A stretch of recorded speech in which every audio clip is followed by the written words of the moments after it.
You can't park here." My voice tore through the crisp morning air, raw with frustration, as I stood in my front yard, fists clenched, staring at the ultimate act of suburban warfare. A lime green Lamborghini, gleaming like a radioactive trophy, was parked at a deliberate angle, completely blocking my driveway gate. It wasn't just in the way, it was a statement, a middle finger from the queen of petty tyranny herself, Karen, our HOA president and self-appointed dictator of Maple Grove Estates.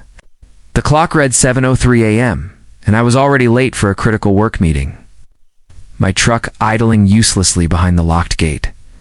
This wasn't a mistake. This was personal. I stormed toward the car, my work boots crunching on the gravel, heart hammering in my chest.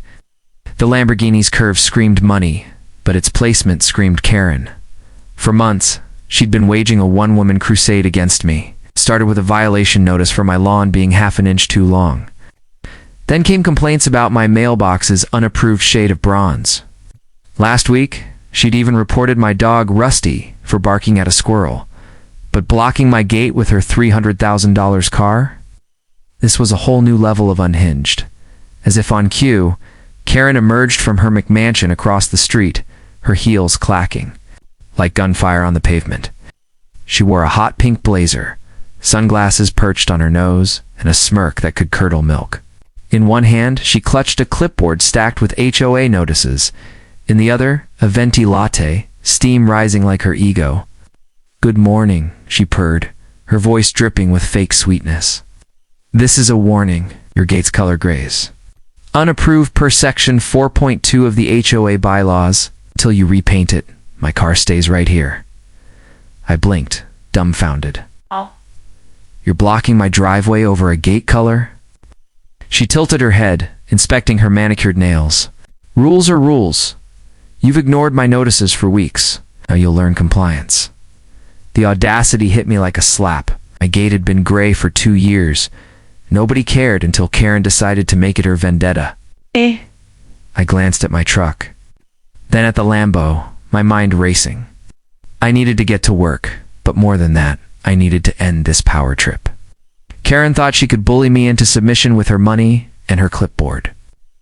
She didn't know who she was dealing with, see. I'm not your average suburban dad. I'm a gearhead with a side hustle restoring military surplus vehicles.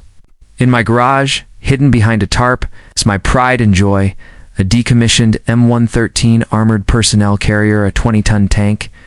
I'd bought at an auction and spent a year rebuilding with my buddy Mike. It was street legal barely, and I'd driven it in parades for laughs. But today, that tank was about to become my trump card. I took a deep breath, staring Karen down. "Move your car, Karen, or you're gonna regret it." She laughed, a sharp, grating sound. "Oh, please. What are you gonna do? Call a tow truck. My lawyer will have it back before lunch?" Her smugness lit a fuse in me. This wasn't just about a gate or a car.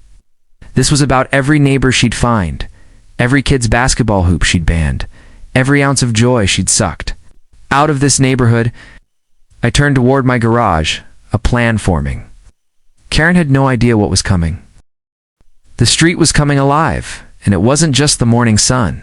Neighbors poked their heads out of doors, drawn by my shouting match with Karen. Curtains twitched, and phones appeared in hands, ready to capture the drama.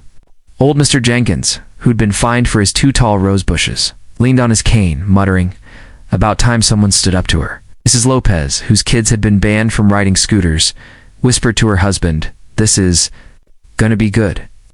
Even the teenage twins from next door, notorious for sneaking drone footage of the neighborhood, were already filming, their grins wide as they sensed viral gold dot. Karen, oblivious to the growing audience, kept up her tirade.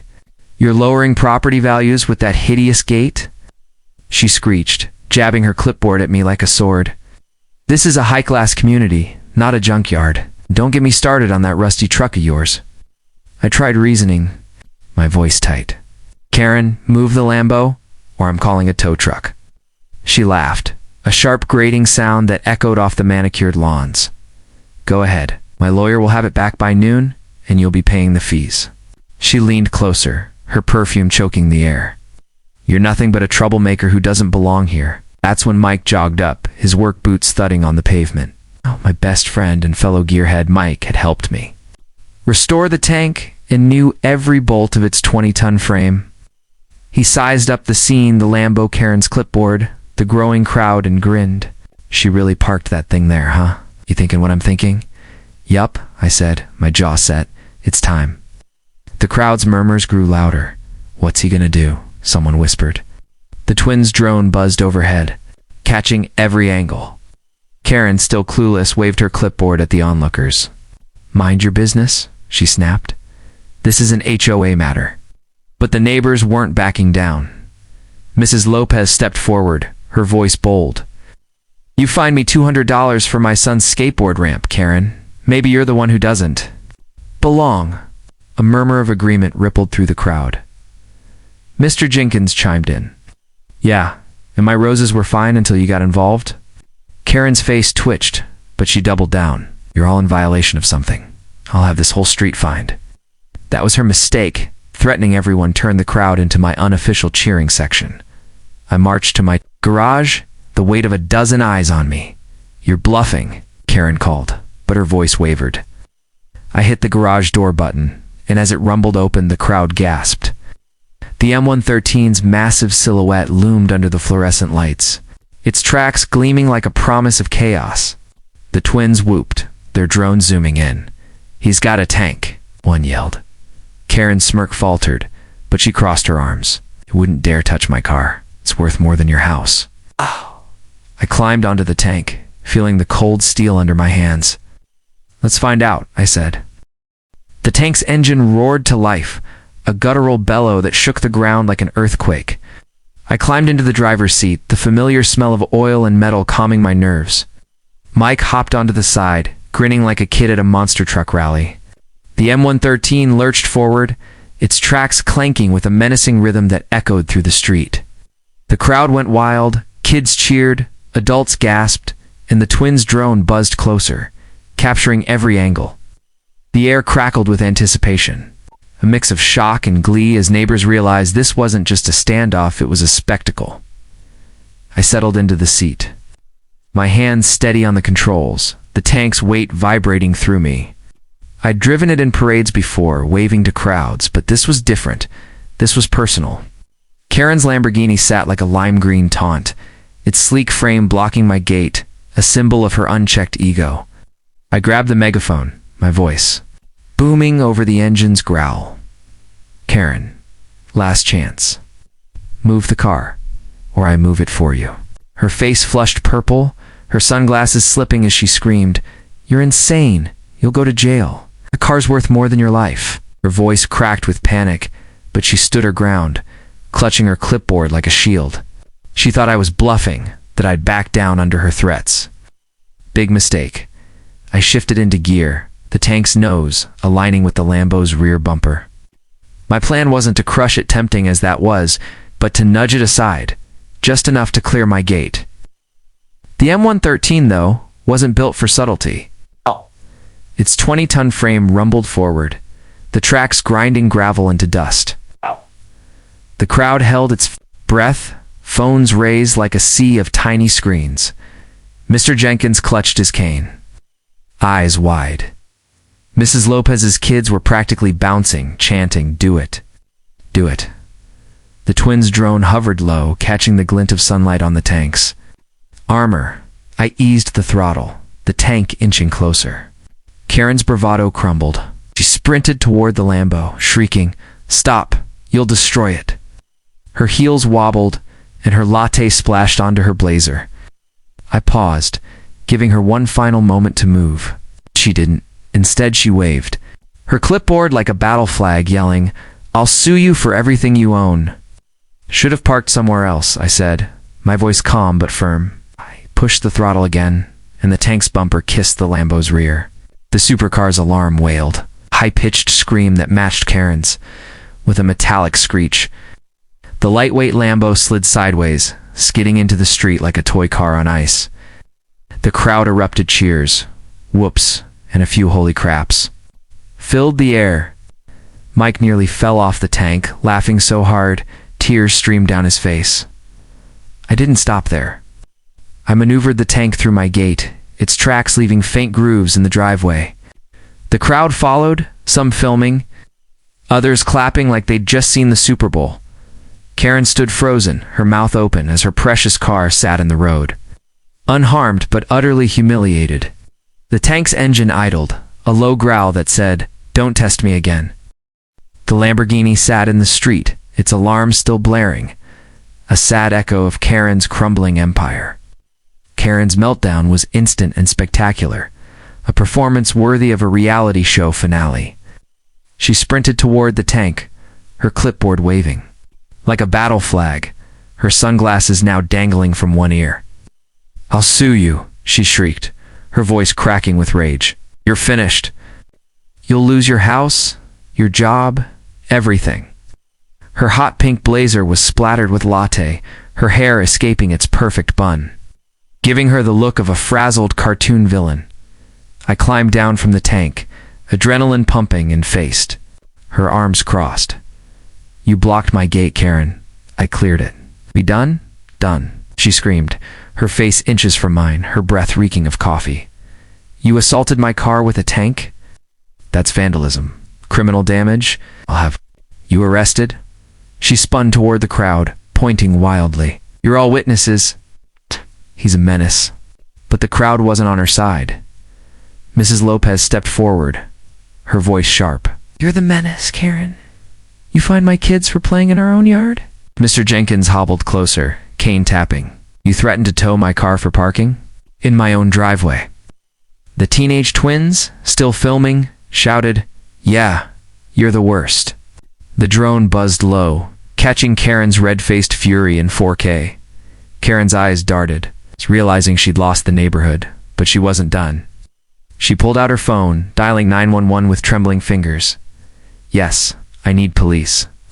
I've been assaulted by a lunatic with a tank?" she cried, exaggerating every word. "He's dangerous, hurry." She hung up, smirking at me.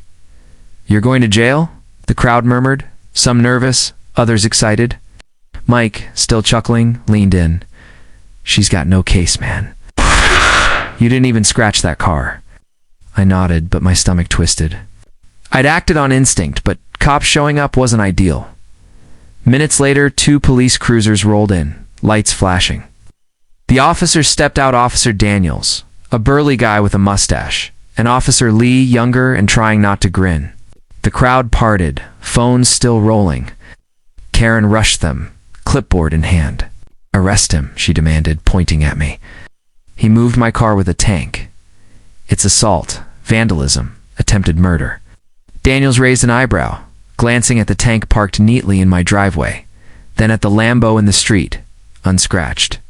"Attempted murder, huh?" he said, his tone skeptical. Lee coughed, hiding a laugh. "Sir," Daniels said to me, "you moved a car with that?" He gestured at the M113, his eyes gleaming with curiosity. "Relocated an obstruction," I said, pointing to my gate. "She blocked me in. I needed to get to work," Karen interrupted, waving her clipboard. "He's lying. He's a danger to the community. Look at that. Tank, it's a weapon." Daniel sighed, turning to the crowd. "Anyone see what happened?" Hands shot up. Mrs. Lopez spoke first. "Karen's been bullying us for years. Fines for toys, lights, everything. She parked there to mess with him," Mr. Jenkins added. "She's the problem, not him." The twins offered their drone footage, grinning. "Got it all in HD, officers." Lee watched the footage, his grin widening. Daniel scratched his head, clearly amused. "Ma'am," he said to Karen, "you parked illegally, blocking private property. He moved your car without damage. You're lucky he didn't call a tow truck." Karen's jaw dropped. But he used a tank." Sputtered. "That's illegal." Daniel shrugged. "Out. It's street legal, ma'am. And he's on his property now." He turned to me. "Nice rig, by the way. Military surplus." I nodded, and he chuckled. "Thought so." They told Karen to move her car and warned her about future violations. She stormed off, muttering about lawyers, her meltdown cemented as the crowd clapped and jeered and filmed her retreat. By nightfall on June 22nd, 2025, the internet had exploded. The twins' drone footage uploaded to X with the hashtag #TankGuy vs HOA Karen racked up millions of views in hours. Tank Guy owns HOA Karen trended worldwide, with clips shared across platforms. My phone buzzed non-stop notifications from X, emails, even calls from local news stations. Strangers dubbed me a hero, with comments like, "Legend," and "Wish I had a tank for my HOA." Others begged for tank rides, or asked where to. One guy offered to trade his vintage Mustang for a spin in the M113. I laughed, but politely declined. The next morning, my inbox was flooded with interview requests. A local news crew showed up, dubbing the showdown the Great Tank Standoff of Maple Grove. They filmed me by the tank, asking how it felt to take on Karen. Like driving over a speed bump, I said, grinning. The segment aired that evening, complete with the twins' footage and neighbor testimonials. Mrs. Lopez told the camera, "Karen made our lives miserable. He gave us hope." Mr. Jenkins, waving his cane, added, "Best day in years." Karen tried to fight back. She posted a long rant in the HOA group chat, claiming I'd vandalized her car and threatened her. She even hired a lawyer, who sent me a cease and desist letter demanding I apologize publicly. The neighbors weren't buying it. At the next HOA meeting, a week later, the room was packed. Mrs. Lopez proposed a vote to remove Karen as president. Hands shot up unanimous. Karen, red-faced, stormed out, muttering about ungrateful peasants. By month's end, her McMansion had a for sale sign. Her Lambo vanished to a new neighborhood where she could torment fresh victims. The HOA changed for the better. A new president, Mr. Jenkins' son, relaxed the rules. Kids' chalk drawings reappeared on sidewalks, basketball hoops went back up, and my gray gate, officially approved. The neighborhood felt alive again. Block parties popped off, and Rusties. Barks were met with smiles, not fines. The tank became a local legend. Kids begged to climb on it, and I let them, under Mike's supervision. We even drove it in the town's 4th of July parade, with neighbors cheering and waving Tank Guy signs. Mike and I started a side hustle, renting the M113 for events, like car shows and birthdays. Business boomed, and we donated half the profits to a local youth center, where Mrs. Lopez's kids now played freely. Reflecting on it, I never planned to go viral. I just wanted to get to work. But standing up to Karen sparked something bigger, a reminder that bullies only win if you let them. Mike and I celebrated over burgers at our favorite diner, toasting to the day we turned a driveway dispute into a movement. "Think she'll try again?" Mike asked, grinning. "Nah," I said, sipping my soda. "She knows better than to mess with the tank." The moral? Don't block a man's gate unless you're ready for a 20-ton response. And maybe, just maybe, get a tank of your own.